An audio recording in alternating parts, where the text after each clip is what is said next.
Well,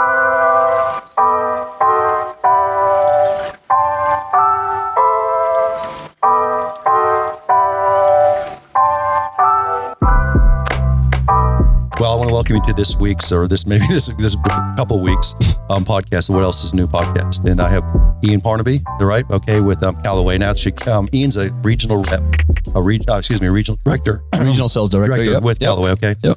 Ian came up today, and he's been with Callaway. I'll have him introduce you guys. I'll tell him all about himself here in a second. But he actually has been with Callaway for a while, and he came up here to see our facility. Had never seen our facility before. Correct, yeah. Came up to see it today and wanted to see what Graves actually does. You probably heard about us before, but you didn't really know what we did. So he came up today. But what I really want to do today is I'm going to ask Ian some questions here in a minute. But first of all, introduce yourself. We just had breakfast. We had breakfast at the Big Biscuit. That was pretty good. So, my new favorite breakfast spot. Yeah, then it was a Big Biscuit. It was a Big Biscuit. Yeah. But we had breakfast, and then Ian, I got to introduce myself to Ian. Ian got to introduce himself to me, and it was pretty interesting. But Ian actually, he's kind of like me. Actually, when I heard his life story, I say that your golf life story, like, oh boy, it was very similar to mine. I was like, whoa. But anyway, I'd like you to tell everybody out there that same thing. Kind of get the story of where you came from in golf industry. Yep. They're going to hear your accent really fast. So I'll try and lay on the accent. Yeah. So Ollie Stanway is he'll be the first one to listen to this because he lives like an hour from you. He might be the only one that understands me, but yeah. So Ian, a little bit about your history, and then we'll get into a little bit about Callaway. So like when I was younger, junior golf and all that in England, went through, played on the national teams in England, which was an awesome experience. Right. And then was fortunate enough to be able to go to school at the University of Tennessee. Nice. And follow my golf dreams and have school paid for, which was my parents really appreciated. So how was that going from having that accent, going from England to Tennessee? Well, I had the whitest legs on the team, I'll tell you that. Like I got to the range the first day and everyone's like, whoa, what are those things? Never forget that. But I remember when as a 19, my freshman year, I was 19 and I left England and my mom's in floods of tears and my dad's all excited for me. It was two totally, right. My dad's like, you're crazy if you don't go to the University of Tennessee. Right. Did the research, 110,000 seater football stadium, all of the above, right? And now you're sitting, I say this because I'm Oklahoma State, and David always sitting back there and shaking his head. Heck yeah, but you're sitting in SEC country at the University of Oklahoma. So up until a year and a half ago, nobody cared about him. Now everybody here hates you. Yeah, now everyone's sick of us beating up on him, right? Josh Heupel rolling exactly, it down. Yeah, throwing up 50 points a game, whatever he's doing. But we just had that conversation a second ago. When I say football, you're like, is that right? Yeah, we actually play football with our feet where I grew up. Yeah, I understand that. Yeah. Okay, so you came over to the Tennessee, played 4 years there, or did you?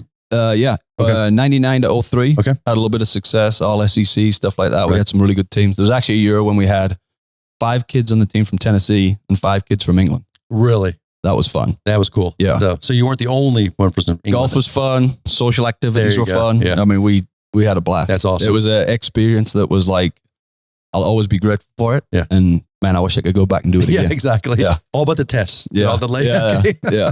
I returned my, all my textbooks went back with the shrink wrap on them. So, yeah. But I made it through. And then graduate college. And then crazily enough, tried to kind of pursue a career in professional golf. Okay. Headed back to England. Right. And then like I told you at breakfast, the first thing I did was go to Asian Q school. Right. Which was a experience. Tennessee was a culture shock.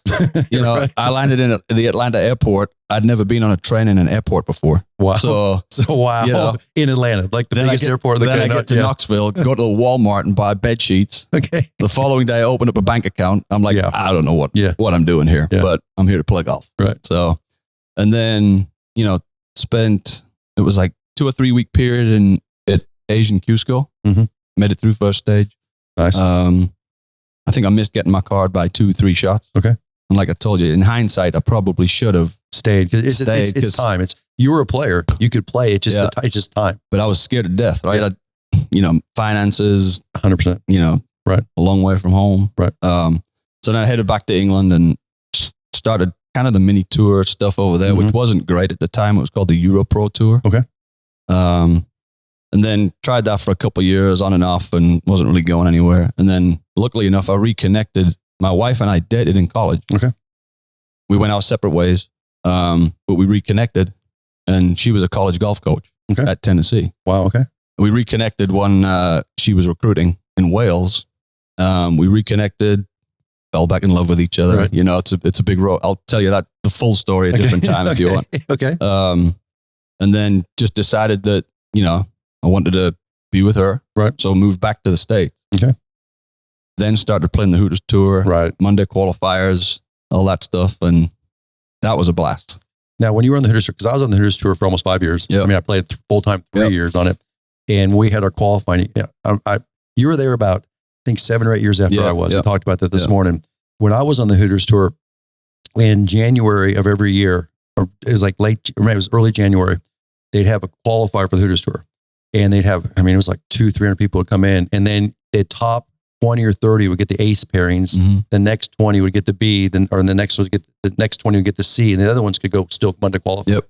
So they never said you weren't on the tour, but unless you got through basically Hooters Tour School, you were going to have to Monday qualify. It was crazy what it was back then. No, I mean, it was. Did they have the same thing when you were there? I don't remember the qualifier part. Okay. Maybe that was a bit. I honestly, it was a blur. Yeah. But because I remember doing this because I actually qualified. It was interesting because I was playing traveling with Todd at the time. Yeah. And I got the A qualifier, but Todd got the C. So before daylight savings time, he didn't get in the events, but he'd come out with me and try to Monday qualify. Yeah. And then afterwards, I'd get great pairings. He'd get terrible. I mean, it's mini tour life, man. I mean, one of the best stories I tell people, if you know, doing what I do as a rep, like what David does now, you come across a lot of ambitious young golfers that think they're going to make the PGA Tour. Right. You probably do a lot of instruction with them. 100%. And the story I tell them, and they say, "What's it like on the mini tours?" I said, "Well, the best way I can explain this is I remember there was about 6 or 7 of us that would kind of travel together. Right. So we caravan in the cars together. And I think we were heading from somewhere in Florida to somewhere in Alabama for the next event. We get on the phones and everyone's tired and exhausted. Right. And let's find a hotel. Right. Mm-hmm. So we sling it into this, whatever, Days Inn or Motel 6 or something. And this lady's got 1 room left. Yep. We all traveled with air mattresses. Yep. 100%. We paid $7 per person with breakfast. Yep. We put all the furniture against the wall and we slept 7 people in a room. 100%. And I said, that's mini tour golf. I have the exact same story. Yep. And then the only difference to the story, the addition to the story, and I gave you 2, is we would do it by who's playing the best would get the beds. Because like if you're going to miss the cut anyway, you're on the mattress on the floor because your back's going to hurt. Yeah. And one of those persons that ended up on the floor with me was Zach Johnson. Oh, wow. Oh, no, because I got the call from Kerry Cosby. Yeah. You know, and I got the call and they said, this kid's coming out. He's a really good player, blah, blah, blah, blah. And Kerry wasn't playing out there at the time. And and I remember this was 100 years ago and it happened to be Zach. And I remember waking up one day in Red Carpet Inn, looking to the left, and he's laying on the air mattress on the floor in between the air conditioning unit and the bed. Future Ryder Cup captain. There he is. He's been a little more successful since. Yeah, but if you were just a few pennies behind him, you'd be good. It's true, isn't it? Yeah. It's just everybody went through that. But the honestly though, like the standard on the mini tour, some of the scores that people show, I mean, it shows you like with professional golf, a lot of it is timing. 100%. Right? No, it's all timing. I mean, it's unbelievable. I mean, guys would shoot 24, 26 under and it was nothing. We call the 7-shot rule because you go out there and play a great round of golf and you be 7 back. You go shoot 69 and somebody shoots 62. I have a buddy, David Skins. He still has his, he was a teammate of mine in Tennessee. He still has his tour card. Right. He was very successful on the Hooters Tour. Right. And it took him years and years. And then he got the nationwide conferee, whatever they call it. And then he finally cracked through and, right. But it just shows you the standard of golfers out there is. I mean, I told you the story. I mean, I told you at breakfast this morning about I traveled with Chad Campbell. Yeah. And Chad Campbell's making $1 million a year out there on the Hooters Tour. And I'd call up my sponsors and they're like, Chad Campbell won. Who's this Chad Campbell? He can't be that good. He's in the mini tour. Like, you don't understand. That run he went on, if you look back, I mean, it's worth researching. It's really impressive. It really is. Yep. I mean, he was $1 million mini tour player. Yep. Yeah. So you played in mini tours for a few years. Yep. And then where'd you go from there? And then, so kind of, it wasn't working out. I kind of had a mental rule with myself. I said, when I get to 30 years old, if I'm not to a certain point in my golf career, I'm going to do something else. And I stuck to it and I did it. Thankfully, the place I was playing and practicing at in San Antonio, Briggs Ranch, they were very kind to let me kind of house myself there. Mm-hmm. And an opportunity came up where I just became an assistant golf pro there. I taught a few lessons. It was at the time, it was a very exclusive club. Okay. And taught lessons, played with the members and all that stuff. And then you start digging into that world and kind of like, man, it's going to be a long road before I can make a good living, right? Right. So at the time, my wife was, we ended up in San Antonio because she had gone from being the assistant women's coach at Tennessee to the head women's coach at UTSA. Well, this is just golf deluxe here. So you guys, it's, wow. My kids have no choice. Right? So how do you get away from it? So at the time, there was only a women's coach and a men's coach, and the programs were growing, right? So they said, man, we could really use some help. So they gave me the opportunity to kind of work with both men's and women's programs. Like instruction was a passion of mine, but mainly just teaching kids how to get the ball in the hole, right? Recruiting, stuff like that. Right. So I did that for 4 years. And then I've told you the story how I ended up at Callaway. Right. It was just a kind of an acquaintance I'd made, a guy I'd worked for, right. And just kind of look at the draw. There's a few master professionals. I'm a master professional at Callaway. I don't know how many there are now, but it's not a lot. And the gentleman you worked with, who you were assistant under, was a master professional. Yes, correct. Which is rare. I mean, it's not like there's only a few in each states actually. I mean, there's just a few. Yeah, so he had made some great relationships at Callaway. So with him being based in San Antonio, he got a phone call saying, "Hey, we really need a new rep down there." Right. He gave him my name, and it was kind of right place at right time. And I told you about 4 months before that, I had just turned down an opportunity to be a head men's golf coach at a school in Louisiana. Right. So the timing, it was like, okay, something, you just kind of follow this. I'm a big believer in fate, how my wife and I got back together and how this job came around. And when you come from overseas like that and you're having to literally, like you say, go to Walmart and buy the bed sheet, you believe in fate. When I talk to Ollie, and everybody out there knows who Ollie Stanway is, he's one of my guys that works for me, and everybody out there will know who he is. Same way. I mean, he came over, went to school over here, and his dad, mom said, good luck, and literally, how do they help him? And he said the same thing. He just had to figure everything out. Literally. But now, so recently you've become the regional sales director for Callaway. Yeah. So I was a local sales rep for Austin and San Antonio. I started working for Callaway at a great time. I'll be forever grateful to the company. The first golf ball I had to sell was a Chrome Soft. Yeah. Like, wow, this isn't that hard. So did that, took care of Austin and San Antonio for 10 years and had some success and grew the business and great relationships down there. So I still am based there. Right. And then an opportunity came up kind of where I could move into more of a management role. Right. And so now I oversee Oklahoma, Texas, Louisiana, Mississippi, Alabama, and half of Florida. Wow. Yep. SEC country, baby. So I wear orange everywhere I go. SEC country. You're in the heat of it. I mean, literally, they just said, okay, pick your entire area that's the SEC, and that's your zone. Yeah. Oh my gosh. Yeah. You got to be careful in Alabama now. I mean, I've been traveling a lot down into Florida and through the Panhandle of Florida, and actually lately, and Alabama is nuts. Yeah, they're no good anymore. But they're diehard. They've had their time. I thought Oklahoma was diehard. All right, so now so tell me how many. So you're in that position with Callaway. How many other people in that same position you are at Callaway? Is there? I think there's 7 of us across the country now. 7, maybe 8. Okay, and give or take. So not very many. No. I mean, so you guys got different regions of the country, and I know there's a few that cover like Canada and other places too. Like there's. Okay.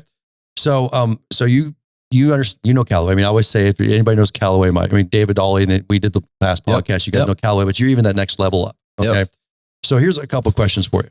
So, and I love that you had golf in the background. I'll tell you a story first before we go there, because they like hearing stories. I was playing with Shannon Friday, and a lot of them know Shannon Friday. I know Shannon. I met him before. Yeah. I was playing Shannon Friday in a best ball tournament out at Lake of the Ozarks this last year.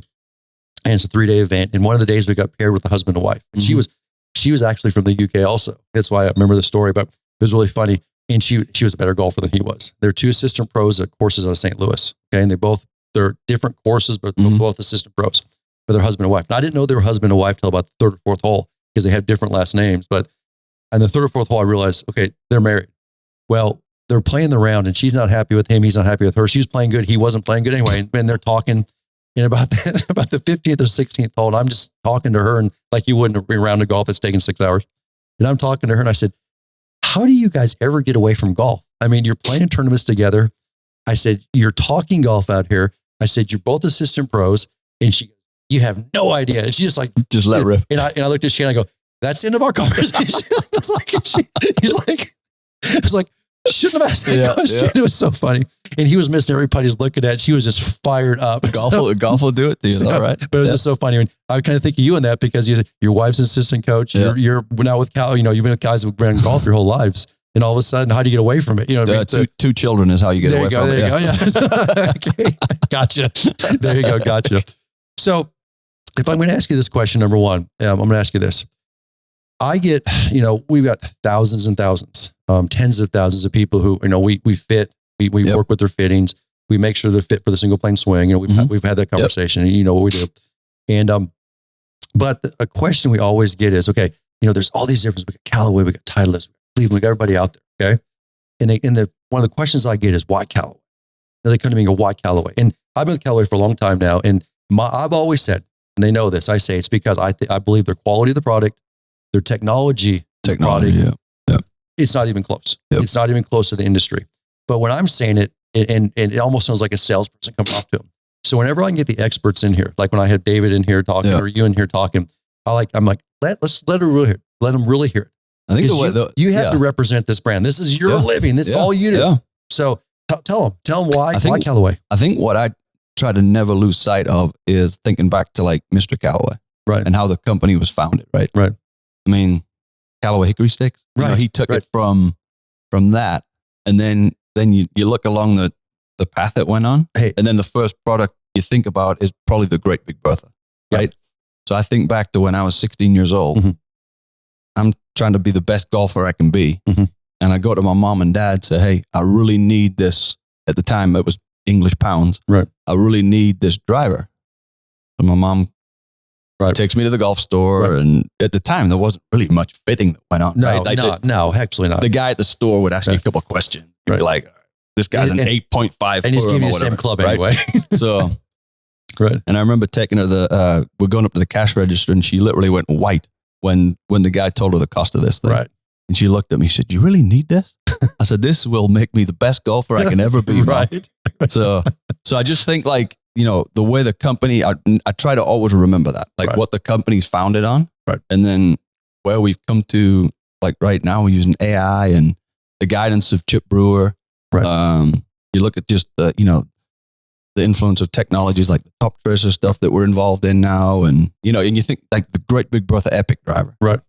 I mean, I try to think of it like in terms of like periods of time, right? Right. I mean, the Epic driver, I mean, when we got out in driving ranges with that thing and ball speed went up 5-6 miles an hour, I mean, we've never seen that before. Right. I think that is the bigger picture of what Callaway is capable of on the technology and the equipment 100%. front. It's pretty fascinating because, I go out every year and I go out late in the year to get the next year's product and I go, and I love it. And we're proud to say we're the founders of this. Now they have other companies that do it, but we go out every year and meet with the engineers who design the hybrids and design the irons and design the woods. And you probably see it before me. Well, no, I see it before David does because I always get the call from the rep saying, what is the new stuff? Yeah, Have you seen it? I'm like, I just talked to the engineer. Yeah. But and then they always make us swear, you can't put this in a can. You can't, but anyway, but it's amazing how smart these guys are. It's like, I was interviewing, where'd you go to school? MIT. Okay. Yeah. And they're having to dumb it down to talk to us. Can you imagine those guys figuring out how to talk to 80 sales reps? No, no, I can't.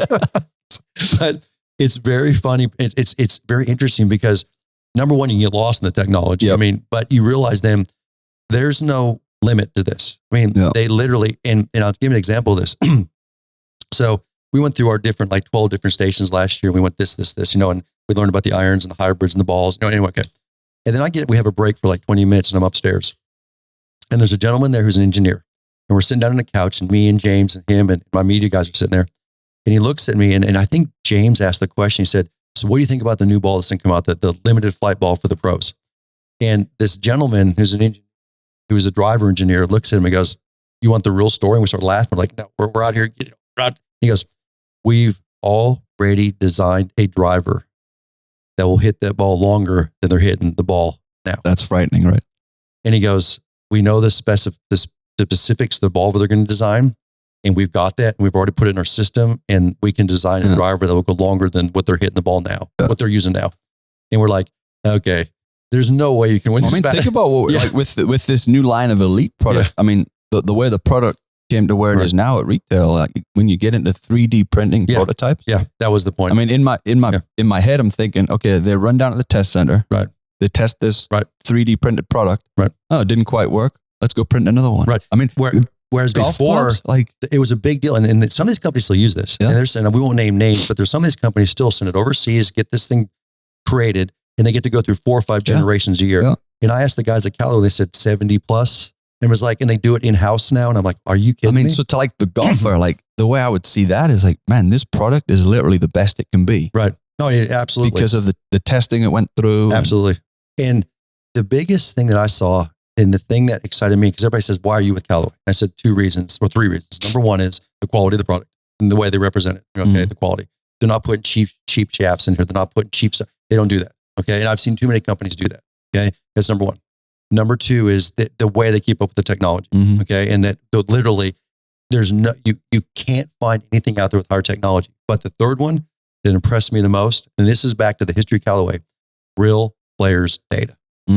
Real players data. Because I'll never forget, my brother and I went, and when this was on Titleist, and this was probably, this was on the mini tours. And we got to go to the Titleist plant. I was being sponsored by Titleist at the time. And we went to the Titleist plant, and I was going to go through some stuff at the Titleist plant. And I remember walking through this hallway, and I looked over to the right, and I remember this specifically, it was yesterday, and there's 6 sets of clubs lined up in the hallway. And there's these kind of thin blade looking clubs sitting there I'm looking at them, they say Titleist in the back, and I'm like, whoa. And I pick up one of them, and I'm looking at them. This is the best looking thing in my life. It's a very small bladed head. I mean, I wouldn't dream of hitting it now. I'm like, this is the coolest thing ever. And I look on the label on the shaft, and it said Tiger Woods. Is what it was the title, okay? And I look at the guy and I go, when are these coming out? And he goes, they're not. Yeah. Because we took his Nike club, we copied it, made it, put Titleist's name on it. No one will ever see this. And he goes, you didn't officially see this. And I'm like going, okay, this is BS. Yeah. Because I want a set. No, I'm like, who wouldn't want a set?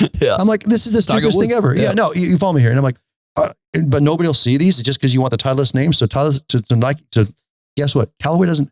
When you see the guys out there playing this stuff, it's the same stuff. Am I right? It's the same stuff. At some point, you'll be able to get your hands on it. 100%. So they're a little bit ahead of us, maybe on an iron model or something, but like a TCB iron, right? Gets a lot of play on tour, so we make it available to the public. Right. And then to top that off, when they put all the data in, that's not the data they're using to create their clubs. They're using the data of everybody, everyday players. We call it swing code, right? Like when you can, and I think this is where the technology part plays a huge role, is when you've got a technology at your fingertips like Top Tracer. Right. I mean, think of the data you can collect. Right. And now we're designing a golf club. Like we're studying people that, let's call it, swinging over the top and wear out the heel of a driver. Right. Like the draw model of our product is built based on those swings and how 100%. That golfer delivers the club. 100%. And that's what's interesting, because we have Top Tracer here. Not a robot. Right. We have, and it's literally, and that's why they said every day more data is going in, every minute more data is going in, and they're analyzing this data. And I think when you put that with the power and the capability we have with AI, right, and the generating new designs and things, you put those 2 things together, it's a really powerful tool. I agree. So. And then to top that all off, I think it's just the way it's just represented. Because I know when, guys, I've had hundreds of guys who the carts have fallen off the back of their bag, and the driver head snaps off because the cart falls, and the bag snaps, or they hit something in the backswing and bust the drive shaft. And it's not 2 weeks to get their product.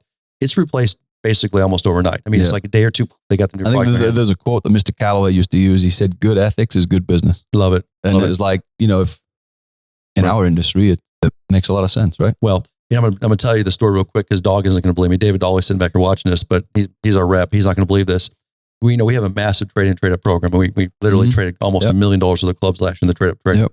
And most people know about that. I got a call, and or an email, and I will show him this, of a gentleman who wanted to trade in a set of Callaway hickory shafted clubs last week.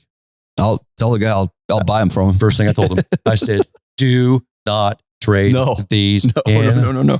Because I literally wanted to say, for $50. And I was like, I told him, and I'll show you the emails. Awesome. I said, they put them in a case, hang them on your wall, hand them down to your kids, Yep. your grandkids. Yep. That's fantastic. Yeah, it was. I mean, but he wanted to trade them in for the next gloves up. I mean, I'm a golf guy, and I love stuff like that. Yeah, I know. I just think I could not believe it. But literally, I can show you the email on that. And I was like, 99% chance he bought them at a garage sale and just didn't know. You know what I'm saying? Yeah. So I just want to trade them in. Yeah. But they're a lot of value.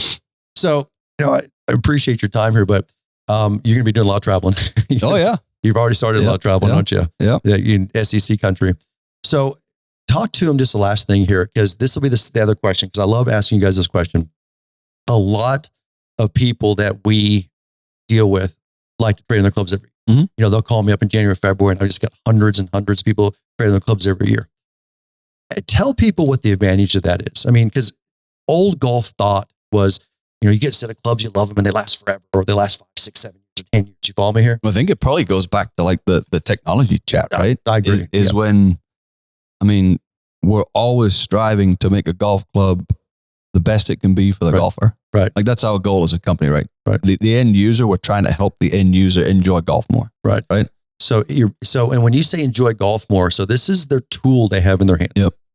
Mo Norman used to say, throw a club down the ground next to a golf ball, and he'd say, it's that dumb thing, hit that dumb thing, that dumb thing. And he'd say, I'm the smart guy here.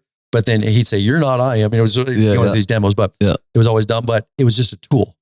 But what Callaway has done is they made this tool so much more user-friendly, so much easier to hit with loft, so much easier to hit with forgiveness, and even the golf ball. Loft and spin and keeping the ball in the air. And then, I mean, you mentioned golf ball too. It's always worth chatting about golf ball, right? Between Chrome Tour, ERC, Super Soft. I mean, we make a golf club for everyone, but we also make a golf ball for everyone. And that's kind of, I was going to end this because we're going to give them the teaser real quick, because we're not quite ready to deliver it yet. But the new ERC Soft, which is probably 90% of my clientele, is that's their golf ball. I fit them for golf balls too. Product, yeah. And I'm telling you, it was shocking how excited Callaway was and the engineers about this golf ball. Well, there's two things with it, right? It's the first AI generated golf ball. There you right? go. But also, you got to remember, it's the first golf ball that we put triple track on too. Yep, the ERC. Which myself, I mean, guys like David and I, as we get old and slow, and it's addictive. You stop putting with triple track, and you're like, well, I can't do without this thing anymore. And that's what I asked them, because they took it off the putters. I think they'll come back someday, but they took them off the putters. They go back and forth. I mean, everything changes. But it's a staple on the golf ball. And I asked him that. The first thing I asked him is, when's it going to come off the golf ball? And he looked at me and goes, never. He goes, people are addicted to this. He goes, there's some massive technology just behind those three lines. Huge. A huge technology behind that. But when I went and did the golf ball interview with the engineers this year, and the Chrome Tour, and then they were great. And it was, this is better, this is better. And then I said, well, most of my guys really fit into an ERC. They just went crazy because they said, you don't understand. We AI technology this ball, first one ever. We did the real players data. We expected to get 40 to 50 more, spin rate on it. And they go, we got 400. And the guy looked at me and goes, we didn't believe it. We thought it was a mistake. It's our longest golf ball, but also it's soft. It's that golf ball that now spins more. I took it out the other day and compared it. And I'm like going, okay, this was like when I was playing the tour days. So I found that real soft golf ball. Quick question for you. Do you know what the ERC means? Callaway. It's got to be Eli Callaway with middle. Ely Reeves Callaway. Eli Callaway. And then Ely Reeves Callaway. Remember Reeves? Remember the old ERC driver? Oh yeah. Thin faces. So that was kind of cool to bring back that legacy name. So the ball's named after him. Yeah. So that's kind of cool, right? That's really cool. Yeah. Anytime you put the founder of the company or the godfather of the company or the on the ball or on a club, like Elite. Yeah. That's why, when I heard that. ELY. ELY. Yeah. That's why. It's going to be good. Yeah. Interesting. Yeah. I probably knew that, but God. So you got a lot of things going through that head of yours, right? I just don't travel as much as you guys do. But now, we will be releasing, we've talked about it a lot. I've already sold a little bit of it, but we're going to put it in a broad spectrum. You guys brought the TrueViz back in it, which was very, the soccer ball. The soccer ball. The football ball. Yeah. Football. Yeah. So brought that back.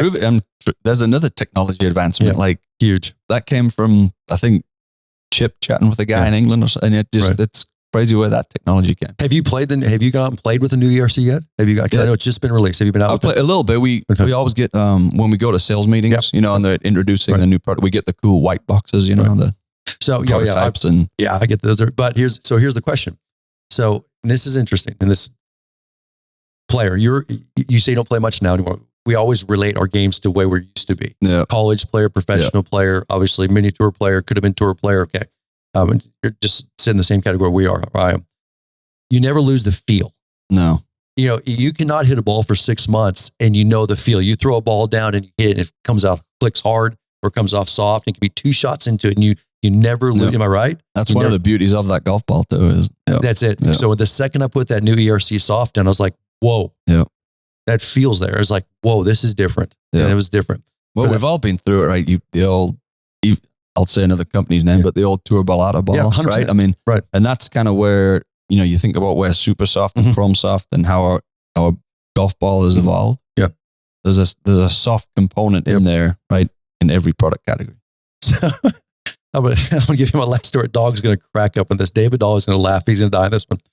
So when we're at Oklahoma State, they used to go hit balls. This is before Dog's time, and it probably still happened when he was there, but we used to have a field next to Lakeside. We'd pound balls in. And we'd have our shag bags. We'd pound the balls in the shag bags. And there was an old gentleman who lived across from the hospital who would go shag this field. What's that? Yeah, and he'd buy your balls back from him. Okay, so he'd roll back because you lose the balls. Deal. Am I right? Was he there with you, David, or was he okay? You buy your balls back from him. Okay, and they were the Tour Bladas. That's what I got. So I had Tour Bladas. Well, one day I'm sitting there and my Tour Bladas are all muddy and they're all dirty. And one of the guys one of my associations up there said, just throw them on the top of your dishwasher and just wash them in there. Just throw them on the top and wash them. The problem was I put the heat cycle on. You melt all your golf balls. Everyone. They looked like literally United States footballs, not your football. Melted everyone. So I have 100 basically brand new Blas I got from this guy. Oh, that hurts. Had Pistol Pete on them and they're just melted, look like eggs. That hurts. Yeah. Hurt? That's awesome. Beyond hurt. It's a college kid who can't afford a burger. Yeah. That's awesome. Yeah. You put them in the dishwasher with a cold cycle. Yeah. Anyway, I love that. But no, but the ERC felt like that. That's the new ERC soft, and everybody's gonna hear it there. So we'll end it this way. So you're talking to single playing golfers. You're talking to the guys out there right now. We do the fittings through Callaway and everything. You're going to promise me that Callaway is going to try to keep up with the technology and stay up where they are, and they're not going to get any slower, are they? They're not going to slow down. That is one thing that we are committed to is R&D. Right. If there's anything about Callaway and the equipment side of the business, right, R&D is at the forefront of everything. Yeah, so you can trust that we're doing everything we can to max out the performance of golf clubs for your student. Right. Yep.